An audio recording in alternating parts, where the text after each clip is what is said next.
महाराष्ट्रामध्ये नाही, देशामध्ये नाही, अतिशयोक्ती नाही की विश्वमध्ये पुणेचं महत्त्व आहे. आता Maharashtra chamber of commerce, industry आणि ॲग्रिकल्चरच्या कार्यक्रममध्ये त्यांचे सुझाव माझ्याजवळ आले होते, त्यांचा निरोप आला होता. त्याची अगोदर बापट साहेबची जवळपणी मुलाखत माझी मंत्रालयामध्ये झाली होती. पुणेचा विकास आणि प्रगती नागर विमानन क्षेत्रामध्ये 100% आम्ही करणार. 3 मुख्य मांग माझी जवळ आज आली. पहिली मांग होती स्लॉट्सची. आमच्या एरोड्रोम पुणेमध्ये रक्षा मंत्रालयाचं एरोड्रोम आहेत आणि आमच्या मात्र सिव्हिल ऑनक्लेव इथे आहेत. स्लॉट्सच्या अनुमती रक्षा मंत्रालयाजवळ आम्हाला मिळतात. त्याच्यामध्ये राजनाथ सिंगजीचा बरदास्त आणि त्यांचा आशीर्वाद घेऊन 14 अतिरिक्त स्लॉट्स पुणेला सिव्हिल ऑनक्लेवला आता सहमती त्यांची झाली. सोमवारीला घेऊन शनिवारी तक 102 स्लॉट्स आमची होती, आता 116 स्लॉट झाली. आणि रविवारी आमची 131 स्लॉट्स होती, आता 145-46 स्लॉट्स आमची झाली. दुसरा निरोप होता आंतरराष्ट्रीय कनेक्टिव्हिटीचा. आजच्या दिवसमध्ये पुणेचे कनेक्टिव्हिटी दुबईजवळ आहेत आणि माझ्यासमोर सुझाव आला की सिंगापोरच्या कनेक्टिव्हिटी आम्हाला पाहिजे, दोहाच्या कनेक्टिव्हिटी पाहिजे आणि बँकॉकची कनेक्टिव्हिटी पाहिजे.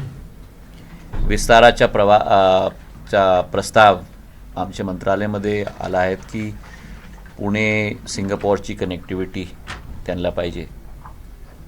ते कनेक्टिव्हिटी अवश्य आम्ही देणार आणि त्याच्या सोबत आमचा प्रयास होणार की एअरलाईनजवळ गोष्टी करून आता भविष्यामध्ये पॉसिबिलिटीजला पाहून दोहा आणि बँकॉकची कनेक्टिव्हिटीजच्या पॉसिबिलिटीज आम्ही पण पाहणार. तिसरा निरोप होता रनवेचा, वाईड बॉडीड एअरक्राफ्ट. आता पुणेचा रनवे 2535 मीटरचा आहेत. 250 मीटरची लंबाई वेस्टर्न साईडमध्ये त्याची गुंजाइश आहे. त्याच्यामध्ये राज्य सरकारची अनुमती लँड ॲक्विजिशन आणि राशीच्या आम्हाला पाहिजे. बापट साहेबला मी सांगतो आणि एकनाथ शिंदे साहेबला पण आणि फडणवीस साहेबला पण लवकर ते आम्हाला देऊन त्याची कार्याची सुरुवात करायचं आहे. आणि पश्चिमी साईडमध्ये या पूर्वी साईडमध्ये 900 मीटरची गुंजाइश आहेत. त्याच्यामध्ये रक्षा मंत्रालयाजवळ आम्ही गोष्टी करणार. कार्गोमध्ये आमचा विश्वास आहेत की संभावनाएं पुणेमध्ये अत्यधिक आहेत. वर्तमानच्या टर्मिनलमध्ये 25,000 मेट्रिक टनची क्षमता डोमेस्टिक आणि इंटरनॅशनल दोघीला घेऊन वर्तमानची क्षमता आहेत. आमचा विश्वास आहेत की एक इंटरनॅशनल एअर कार्गो टर्मिनल आम्हाला पाहिजे पुणेमध्ये. त्याच्यामध्ये वेळ लागणार, तर एक इंटरम एअर कार्गो टर्मिनल की सुरुवात आम्ही मागच्या वर्षमध्ये आम्ही करणार. त्याच्यामध्ये वर्तमानची कपॅसिटी 25,000 मेट्रिक टनची आहे, त्याला 42,000 मेट्रिक टनची कपॅसिटीची ऑगमेंटेशन ते इंटरम एअर कार्गो टर्मिनलमध्ये आम्ही करणार. आखरी पॉईंट आमचा एअर टर्मिनल्स आहेत. वर्तमानच्या एअर टर्मिनलची कपॅसिटी करीब 7.5 मिलियनची आहेत वर्षमध्ये, आणि एक नवीन एअरपोर्ट टर्मिनलच्या कार्य आता चालून आलेत, आणि 1 वर्षमध्ये ते तयार होईल, आणि आमची पुण्याची एअरपोर्ट टर्मिनलची कपॅसिटी 17 मिलियनची होणार नवीन एअर टर्मिनलला घेऊन. ते हे आमचे एक विस्तृत नक्षा आहेत पुणेचे एअर कनेक्टिव्हिटीला वाढायचा एक विचारधारा. Sir, you spoke about the ATF, about the fuel this thing. So have you been connected, spoken to the new formed government about reduction? Because you said कि Pune and अंग्रेजीमध्ये पाहिजे तुम्हाला मराठी? माझा एक निरोप महाराष्ट्र सरकारजवळ आहे, आणि बापट साहेबला पण मी निवेदन करतो, आणि फडणवीस साहेबला आणि मुख्यमंत्री एकनाथ शिंदे साहेबला. भविष्य ट्रान्सपोर्टेशन जवळ त्याच्या एक महत्त्वपूर्ण योगदान नागर विमानन क्षेत्राचा होईल. एअर कनेक्टिव्हिटी आम्हाला पाहिजे, तर जो वॅट आहेत एअर टर्बाईन फ्यूलमध्ये त्याला कम करायचा प्रयास सगळं राज्याचा होईल, ही आमची विनंती आहे. महाराष्ट्रामध्ये 4% वॅट संपूर्ण प्रदेशामध्ये ATF वरती नियम आहेत, पण पुणे आणि मुंबईच्या 25% आहेत, 25%. त्याला कम करायचा माझा निरोप त्यांच्याजवळ. पूर्वी मुख्यमंत्रीजवळ माझी गोष्टी झाली होती, ठाकरे साहेबजवळ, पण त्याच्यामध्ये काय वृद्धी आली नाही होती. आता मी शिंदे साहेबजवळ, एकनाथ शिंदे साहेब जवळपणी आणि फडणवीस साहेब जवळपणी निवेदन करणार की ह्याला लवकर करून द्या. त्याच्याजवळ आता लवकर एनहॅन्स कनेक्टिव्हिटी पण आम्ही पुणे आणि मुंबईला देणार. My expectation is that it should be reduced to 1 to 4%, because that is what all states have done. आणि आपणच्या माध्यममध्ये मी सगळं राज्याच्या मुख्यमंत्री आणि लेफ्टनंट गव्हर्नरला पण धन्यवाद मी देणार की 16 राज्याचे मुख्यमंत्री पूर्व 1 वर्षामध्ये त्यांच्या राज्यामध्ये 20 ते 30% वॅट होती ATF वरती, आणि ते सगळं आता 1 ते 4% मध्ये सीमित झाले. त्या सगळ्यांना मी धन्यवाद देतो, आणि माझी हेच एक अपेक्षा आहेत की बाचलेले 8 राज्य आहेत, ते 8 राज्य पण लवकर हे रेजिममध्ये आणणार. तो एक नवीन ऊर्जा हे क्षेत्रामध्ये जरूरी है. सर, हाल ही में देखा गया कि कुछ दिनों में टेक्निकल स्नैक्स हो या फिर वेरियस मैन्युफैक्चरर्स हो एयरक्राफ्ट में देखे गए across all the private airlines. What is your take on that? On this issue, I have given a very detailed statement, and you've seen all the action that we've taken, and you've also seen the results of that. I must say this, that civil aviation sector in India is a very, very vibrant sector. It is a sector that has seen tremendous participation by the private sector. For the first time after almost 20 years, you're seeing new entrants entering the sector. Generally, this has been a sector that has been characterized by one firm closing or the second firm closing. For the first time, you've seen a new airline, Akasa Air, being born. Hopefully, by the end of this year, early next year, you'll see Jet being reborn in its new avatar. So it's a very vibrant sector. The importance of safety is paramount. Primarily the responsibility of the airlines, but also the responsibility of the regulator. Let me tell you very clearly that the DGCA as well as the Ministry of Civil Aviation lays full stress on 2 parameters. Number one, safety, and number two, security. Not in any order of preference, both equally important.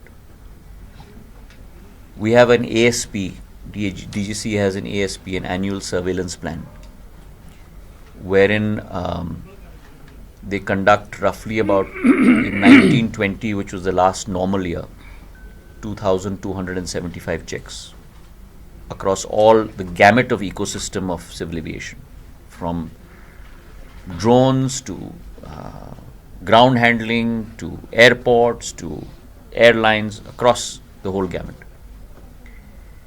During COVID, obviously, because there was no civil aviation, because all the planes were grounded, number of checks was much lower at 1,200, 1,300.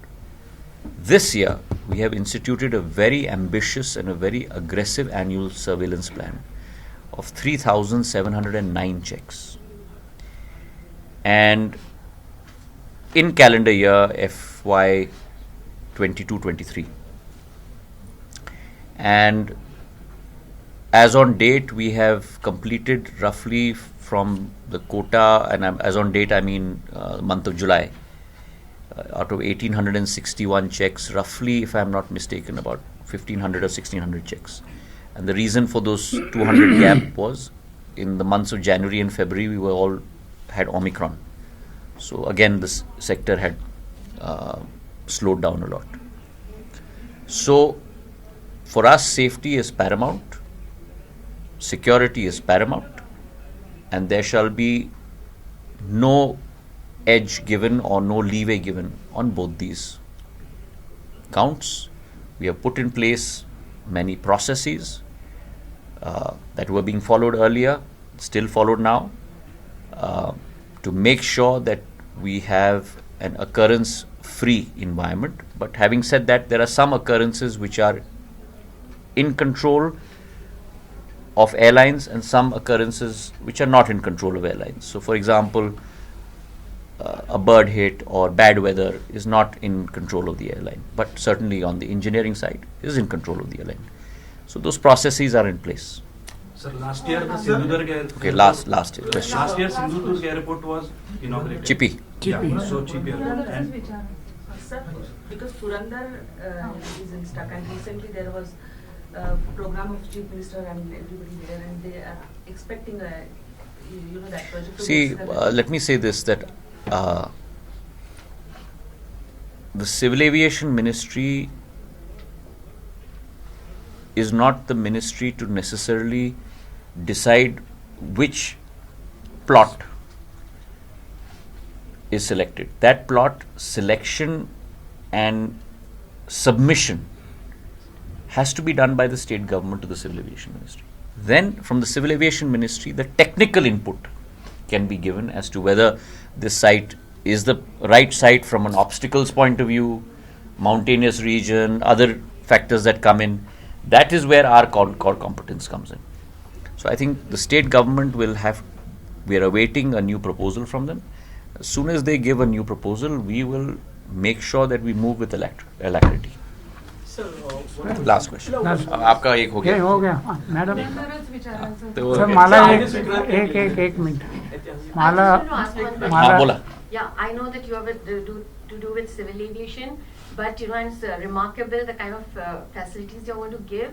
But even in this present state, we are stuck in traffic for maybe 1.5 to 2 hours to reach the airport, and some people have even missed the plane. All right, and that's because the airport, there was no construction to be allowed 900 meters away, and now it has come so close with multi-story structures that it's an absolute jam where the airport is today. So, I wish that you speak about this to the Chief Minister and our political leaders, because that's most important to get there. Number one, I agree with you. Number two, I have to say this, and this is where the Prime Minister's leadership comes in. पंतप्रधानची विचारधारा, त्यांची संकल्प, त्यांची सोच एक दूरगामी सोच आहेत. सुरुवातपासून त्यांची सोच होती की काय पण अधोसंरचनामध्ये तुमचा कार्यक्रम होणार, प्रोजेक्ट होणार, त्याच्यामध्ये multi modal logistics and transport mandatory आम्हाला पाहिजे. म्हणजे तुमचा हायवे तर त्याच्याजवळ तुम्ही रेल लाईन करून द्या. तुमचा एअरपोर्ट होणार तर त्याच्यामध्ये मेट्रोची कनेक्टिव्हिटी पाहिजे, रेलची कनेक्टिव्हिटी पाहिजे, 6 लेन हायवेची कनेक्टिव्हिटी पाहिजे. हे सगळं कठीणाईच्या सामनाच्या समाधान त्याच्यामध्ये होणार. तो मी समजलो आपण काय सांगून राहिलेत आणि आपणच्या जवळ मी सहमत आहेत आणि लवकर आता त्याच्या हल राज्य सरकारवरून आमच्याजवळ येणार, त्याच्यावरती आम्ही कार्य करणार. सर एकच मिनिट, मी आज मंत्री महोदयांना धन्यवाद देईन. मी खासदार झाल्यापासून 32 बैठका 32 meetings Maratha chamber of commerce असेल, एअरफोर्स असेल, डिफेन्स मिनिस्टर असेल यांच्याशी घेतल्या. त्यातल्या 6 मीटिंग्स ह्या मंत्री महोदयांबरोबर घेतल्या आणि मी आज पत्र लिहिलं की मला त्यांची उद्याला अपॉइंटमेंट मिळायची. त्यांचं एक पुण्याशी वेगळं नाते आपल्यालाही सगळ्यांना माहिती आहे. मॅडम पुढच्या महिन्यामध्ये ऑक्टोबरमध्ये थोडं डेट्स बघून साहेब परत येणार आहेत. त्यावेळेला मल्टी पार्किंग आपण एक मिलिटरीकडनं रोड घेतला आहे. आत्ता जे वन वे आहे सगळं 509 पासनं तो डायरेक्ट परत बाहेर पडणार आणि 2 प्रॉपर्टी सुप्रीम कोर्टात गेल्या आहेत. पण तडजोड करून आम्ही तो रोड वाइंडिंग करतो जेणेकरून आपण जे म्हणता ते मी पण मलाही 1 तास लवकर निघावं लागतं, एकदम स्मूथ होईल. सगळ्यात जास्त कोऑपरेशन सिव्हिल एव्हिएशनकडनं आपल्याला मिळालं आहे आणि म्हणून मी त्यांना विशेष धन्यवाद देतो. आणि बाकी काही प्रश्न असतील पुरंदर वगैरे थोडा वेळ घेणार आहेत तर पुढच्या महिन्यात जेव्हा येतील तेवढ्याकरता राखून ठेवा. एबीपी माझा, उघडा डोळे बघा नीट.